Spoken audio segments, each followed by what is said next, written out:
আমি ভীষণ আনন্দিত যে আমাদের দক্ষিণ বাঁকুড়ায় দক্ষিণ বাঁকুড়া দর্পণ পত্রিকাটি তারা 16ই ডিসেম্বর 12 বছরে পা রাখছে। এরকম একটা কঠিন সময়ে একটা গ্রাম থেকে এরকম একটা ছোট্ট পত্রিকাকে 12 বছর চালিয়ে যাওয়া, এটা একটা খুবই গুরুত্বপূর্ণ কাজ এবং খুবই ইতিবাচক কাজ। আমি এই কাজের প্রশংসা করছি এবং এই দক্ষিণ বাঁকুড়া দর্পণ এবং তারা এখন নতুন ওয়েবসাইট করেছেন, এই কাজে যারা যুক্ত আছেন এবং এর বিরাট বড় একটা পাঠক এবং গ্রাহক যারা আছেন তাদেরকেও আমি শুভেচ্ছা অভিনন্দন জানাচ্ছি। আমি এই 12 বছর পূর্তির সামনে দাঁড়িয়ে আপনাদের কাছে দুটো কথা বলতে চাই। প্রত্যাশা যে ভারতবর্ষে নিরপেক্ষ সংবাদ মাধ্যম এটা ভয়ঙ্করভাবে আক্রান্ত।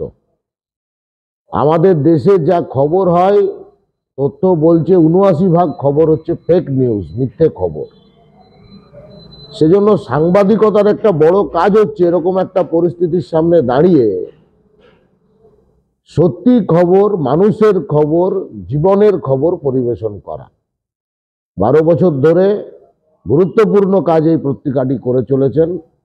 আগামী দিনেও তারা নিশ্চিতভাবেই নিরপেক্ষভাবে মানুষের খবর মানুষের কাছে প্রকাশিত করবেন, এই প্রত্যাশা আমি রাখছি। এবং এই পত্রিকা ওয়েবসাইট তারা আরো এগিয়ে যাক, আরো সফল হোক, এই প্রত্যাশা কামনা করছি।